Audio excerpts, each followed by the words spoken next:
Welcome to Attic Raiders Retro Reviews, where today we're going to be looking at creating some sci-fi scatter terrain for use in wargaming. And today we're going to be creating some kind of plasma generator using one single item which you would usually buy for cooking and then dispose of once you've finished with it. So it's going to be incredibly easy and very, very cheap.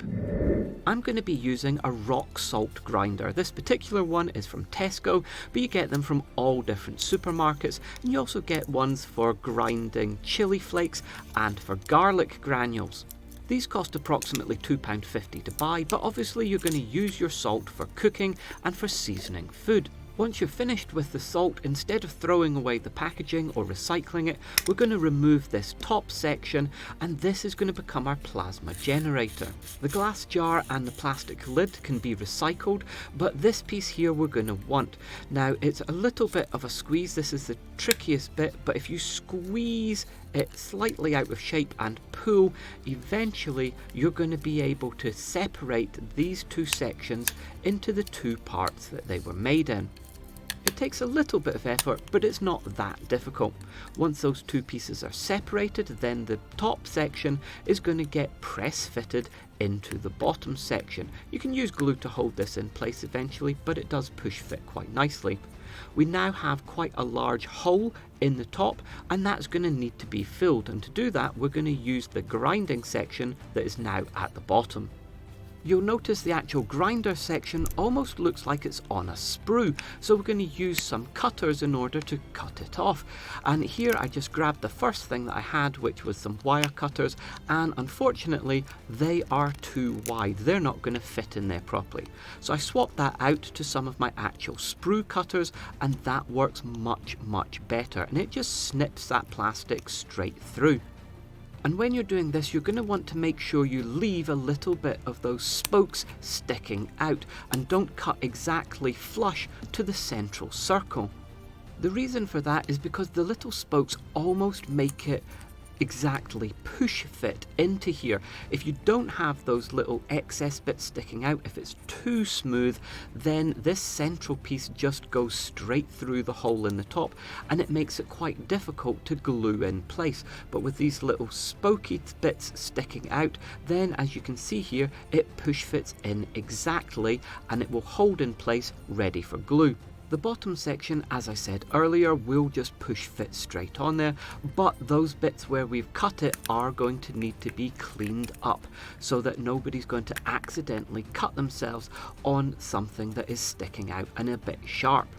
To tidy it up, I'm just going to use a hobby knife, and I'm going to very carefully just cut off these jagged pieces, just so that nobody's going to catch themselves on it.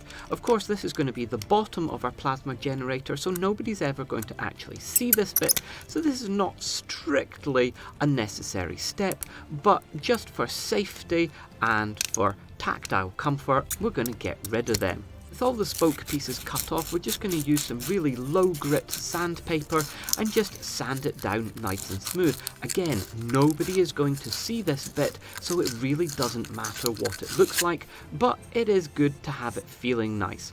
I'm securing that grinding wheel into its new position just using some super glue. First of all, going onto all of the little tab pieces which are actually touching the outer rim, and then once that's done, going back in and filling in all those little gaps, just flooding some of the super glue into there, and that will completely fill up everything and make sure we've got a nice solid join. And as far as construction goes, that's it. It really is that simple. So now we just need some paint. So here I've just sprayed it with some really cheap grey primer from Poundland, and then hit it with some automotive paint which I had lying around. In this case, it's Ford Polaris Grey. Now that's a really nice dark metallic colour, but I want some highlights on this. So I'm using some lead belcher from Citadel and doing a bit of dry brushing across all of the raised areas. Now this is very, very subtle here, but in person it really does highlight the difference between dark and light. With all of that done, I'm just using some brass scorpion, also from Citadel, and dry brushing it onto this raised grinder section here in order to catch that detail and make it stand out. Now I could use some washes in order to deepen things and make it look darker and grungier, but since this is a very simple and quick paint job, I'm not even going to bother doing that. I'm just using dry brushing in order to bring out the highlights. I want to add a little bit more detail, so I'm using some Techless Blue, also from Citadel, and adding that onto these raised bands here. This is a colour I like to use in a lot of my sci-fi builds because it just adds that little extra pop. And this is where the plasma of the plasma generator comes through. With all of the blue sections painted, I'm then using a very, very thinned down white and just running that across the upper surfaces of the blue pieces in order to add this kind of white glow to it. It's very, very subtle, but it does add a kind of plasma-ish glow to it, which I really do like.